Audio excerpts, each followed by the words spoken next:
Peace in Islam. Today we're gonna learn about manners. We're gonna read from a book that is given to taught to children of who being raised to be politicians, mainly Republicans. I forget the name of the book, but it's called Republicans, the Young Republicans something.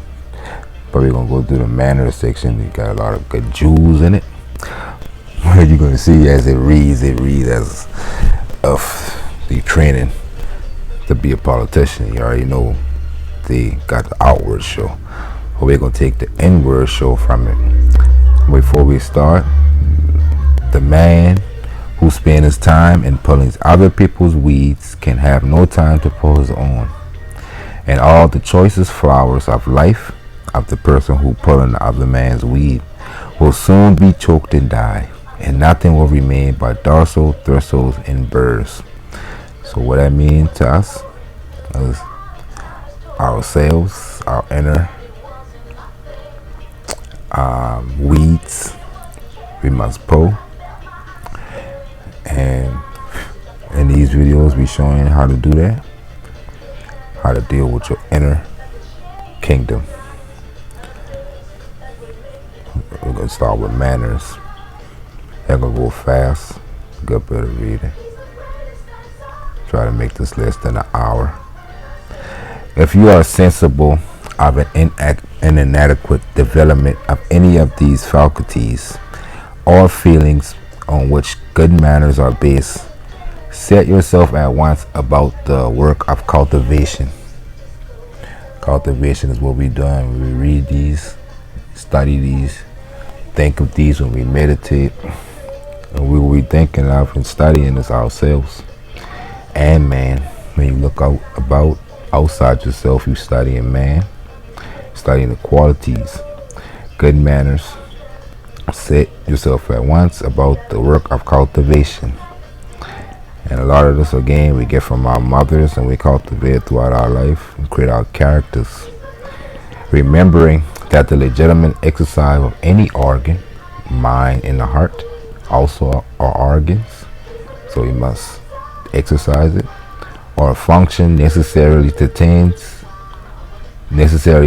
to its development. Look first to conscientiousness. It is hardly possible for you to acquire genuine good manners without an acute sense of equity. Accustom yourself to be sacred regard for the rights of others, even in the minutest matters, and in the most familiar intercourse of the family or social circle. And over time I have to study that, because a lot of things that repulses us based off our belief systems. So you gotta be able to regard the rights of others more and more in order to be basically better in ourselves. So amongst family and social circles, we'll be our light to shine brighter with these lessons. In a similar manner, cultivate benevolence, veneration, adhesiveness, agreeableness, ideality, and the moral, social, and aesthetic faculties in general. Go out of your way, if necessary, to perform acts of kindness and friendship. So you can see how this is taught to politicians. You can see how they even if they got it in, even if they don't cultivate this naturally, right? Just to be a good politician, to show the outward show. If you think about it, they do act these ways. But for us, we using this, because that's how people need to be, regardless, politician or not. Never omit the thank you. You right? That what your mom used to always tell you. Always say thank you. What is due for the slightest possible favor, whether rendered by the highest or the lowest, be always bland and genuine. Respect times, places, observances, and especially persons, and put yourself in the way of all possible elevating and refining influences. Always know how to seek out knowledgeable things, things of art, and seek those things out. Manners have their origin in the mind and the heart, and not only manners, which is a spirit. All spirits, good and bad, have its origin in mind and heart. Or you'll be on too much of the masculine, logical side of things, letter of the law, or you'll be too much on the emotional, feminine side of the things, spirit of the law. Both need to be balanced, mind and heart. Manners do not make the man, as is sometimes asserted, but the man makes the manners. It is true, however, that the manners react upon mind and heart, continually developing and improving the qualities of which they spring. Conversations play an important part in the intercourse of society. It is a great and valuable accomplishment to be able to talk well. Conversation rules the nation. Words is the manifestation of thought.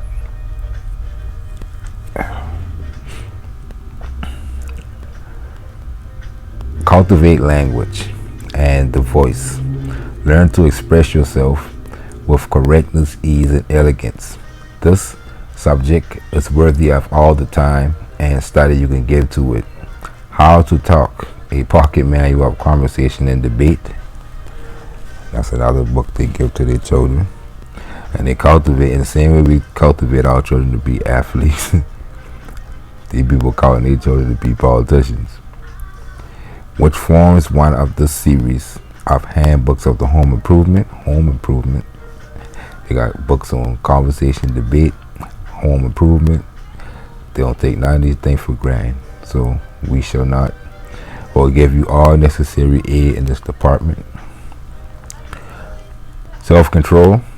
Without perfect self-control, you are constantly liable to do something amiss, and your other social qualifications will avail little.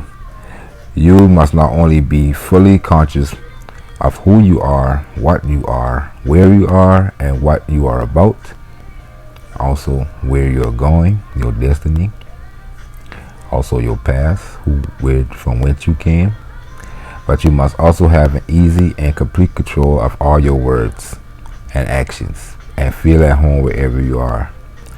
You are liable to lose this self-command either through bashfulness or excitement. So those two things, those two spirits, you gotta understand that those things can blind. The former, bashfulness, fear, which is usually bashfulness, is a fear of something, a fear of shame, or the crowd. How the crowd may shame you. The former, which is bashfulness, is one of the greatest obstacles with which a majority of young people have to contend.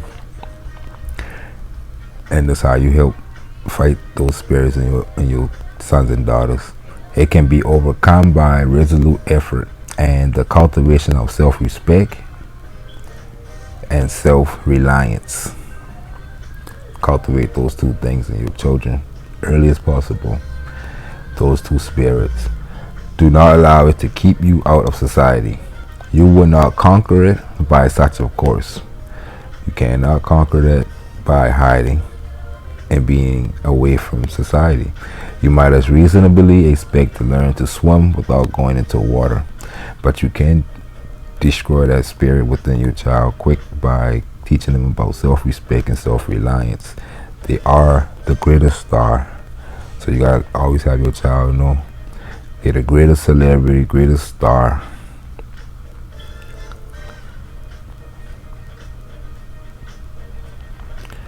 One of the best means, and again, cleanliness, making sure they understand cleanliness and intelligence, knowledge. The more they gain knowledge, the less bashfulness they get. The more they stay clean, the less bashfulness, right? You never want your child to go to school dirty and get teased. Cleanliness, you don't gotta be expensive Jordans, but keep it clean, neat, all those things. There's confidence and keeping confidence in your child. One of the best means of improvement in manners is observation in company, where you are in doubt in reference to any rule or form, and that's going amongst different groups of people. For me, I go within and without plenty realms of realities from different groups of people based off the things they do, like all the different hobbies. Got different groups of people in it, different sectors of people. Latin, some got people from all over the world in these groups. I can go amongst them. I can go amongst marketing online. I got different groups that go in within them. Different groups that make people with all kind of different subjects matters. But the point is, I can be able to thrive in each of those sectors because I got a tolerance built up for many different ideologies, beliefs, ways of man and women. So if you let that stop you, you will not be able to go into the many realms with people, right? People got different religious beliefs, different all kind of complexions, ethnicities, nationalities, beliefs.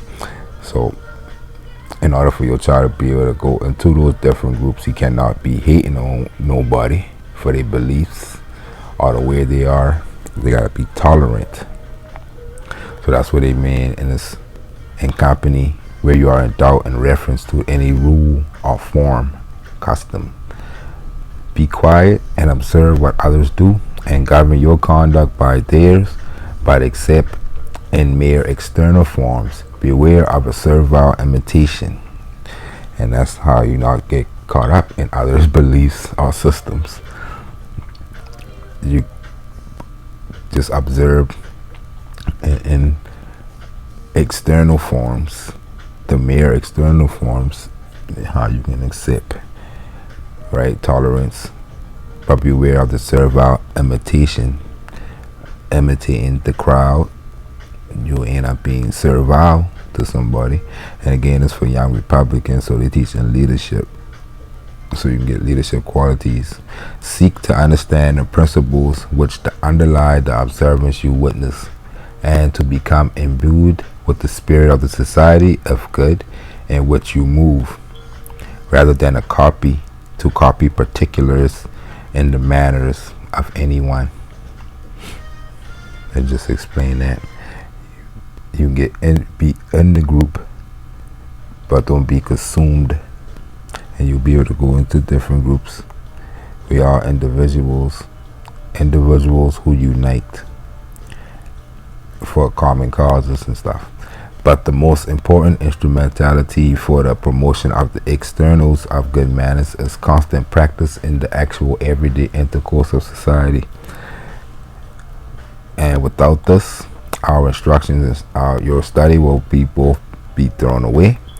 Begin now, today, with the next person you meet or address. Express good manners. On and offline. We read in this in the era of on and offline. And if you're reading this 20 years from now in the metaverse, whatever verse they come out with next.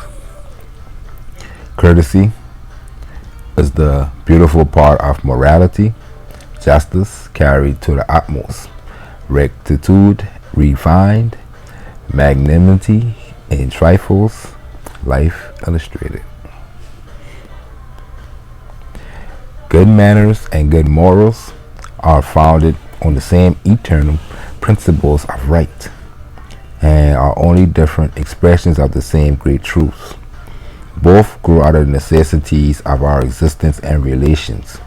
We have individual rights based on the fact of our individual being, and we have social duties resulting from our connection. So you see, social duties, we just explained that.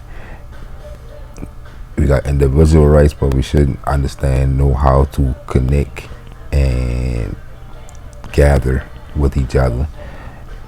And the conflicts, if people got their mind right, we shouldn't have conflicts based off our petty differences. And you see that in Congress and especially the United States. But around the world, you see plenty of people fighting in Congress. In the United States, you don't see first fights and stuff. They really tame themselves. But you see different ideologies come together to get things done, to govern the land.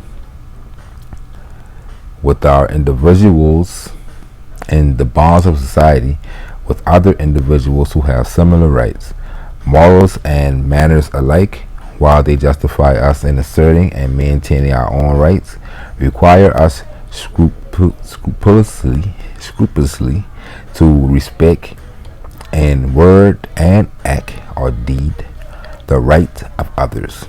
It is true that the former, in the common comprehension of the term, is satisfied with simple justice in all our relations, while the latter often requires something more than the strictest conscientiousness can demand, a yielding of more than half the road, right?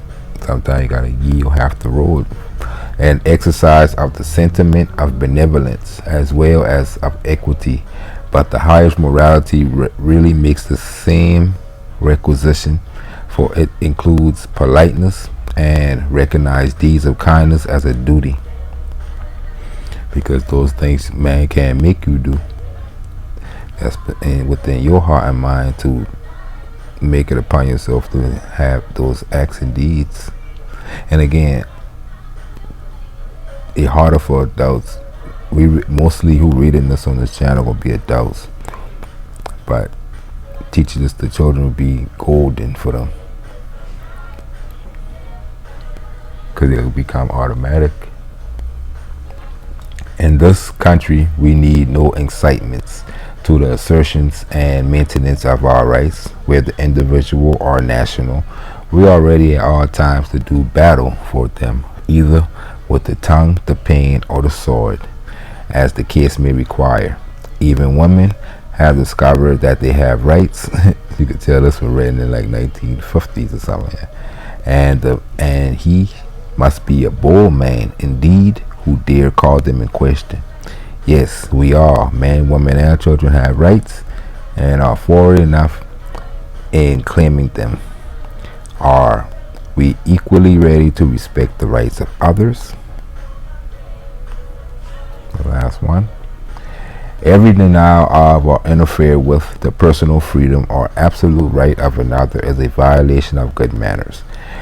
He who presumes to censor me for my religious belief or want of belief, who makes it a matter of criticism or reproach that I am deist or atheist, Trinitarian or Unitarian, Catholic or Protestant, pagan or Christian, Jew, Mohammedan or Mormon, is guilty of rudeness and insult. That's the part. He's using this, or she, whoever wrote this book, using this as an example, because these are a lot of the things that divide man. Religious, that's one of the things, but other ideals and things you must not be repelled by people's beliefs. Even if that person try to force their belief on you, still must understand that that's how people was. They will do that. You don't do that, and you don't allow that to separate you from such persons. You try to get them to see that we all can solve out something together with these belief differences. If any of these modes of belief make me intolerant or intrusive, he may resent such intolerance or repel such intrusion. See, it causes man to repel or be intolerant of. But the basis of all true politeness and social enjoyment is the mutual tolerance of personal rights. it's just merely basically on this one, he's saying the right to believe what you want to believe. So that's the end. Good manners. In a nutshell, we still talk a lot more about manners. It's a wide subject, just like the many other subjects we're dealing with in this series, these spirits. So good manners, and the opposite being bad manners. Either you're doing one or the other. And manners,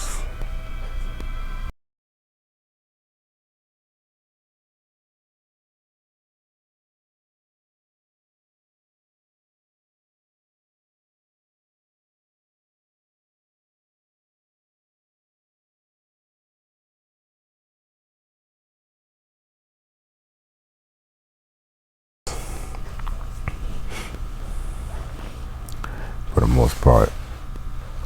So we'll see y'all in the next chapter.